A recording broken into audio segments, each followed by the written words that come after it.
And joining us now is the CEO of the US Studies Centre at the University of Sydney, Professor Bates Gill. Thank you so much for joining us, Professor Gill. The President says if you meet the criteria, you can come out of the shadows and get right with the law. Right. He says this is accountability, not an amnesty. Is he spinning his words? No, I don't think so. I mean, obviously, there's a huge problem in the United States with immigration. There's, 12, 13 million undocumented persons in the United States. That number is growing slightly every day. This is a huge problem. There's got to be a compromise. There's got to be a middle ground found. And this is a plan that's been in place for some time. So this is nothing particularly new, actually. So you wouldn't really call it reform? It's definitely reform.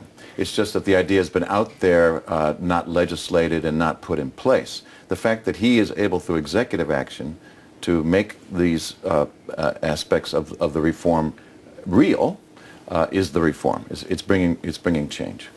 What is the chance that the move could be unravelled by the Republican-controlled House as well as the Senate?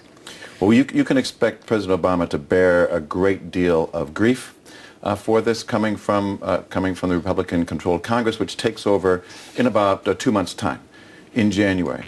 I think what we see here is an interesting sort of game of chicken, perhaps, because this is going to be extremely popular with a certain sector of the American voter public, probably most of all Latinos, and if Congress then takes steps to roll it back, that's going to be extremely unpopular for the Republicans going into the presidential election season in 2015. Okay, so this is not so much about Obama's popularity, it's about heading into election season. Well, I think that's one aspect of it. This is something the President promised to do at the very beginning of his administration and has proven unable to get through Congress. So, yes, it's going to be a boost, I suppose, in popularity for him among some of his constituents. The bigger important issue is that this is going to try to bring about a long-needed change to American immigration policy. We can be hopeful that this will spur some real action on the part of Congress. Okay, what can we expect the immediate reaction from the grand old party to be? It'll be fiery and angry. There'll be accusations of, I think, overreach on the part of the President, that he's overstepping his authority as the President to take these measures, that he's not cooperating with Congress as he should, and that some will also accuse him of just playing simple politics. There will not be a very pretty reaction from the right of American politics about this. How much can the system in America bear with, say, several thousand people then become official citizens? What does this mean for the finances of the country? Well, this will be more than thousands. I mean, if this works as the President would expect, be many millions. It'd be millions of people.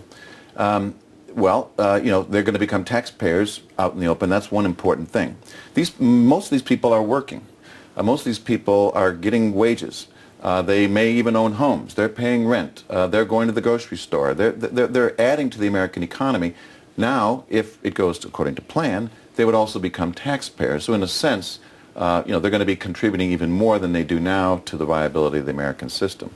Okay, Professor Bates Gill, the CEO of the US Studies Centre at University of Sydney. Thanks so much for coming in. Thank you.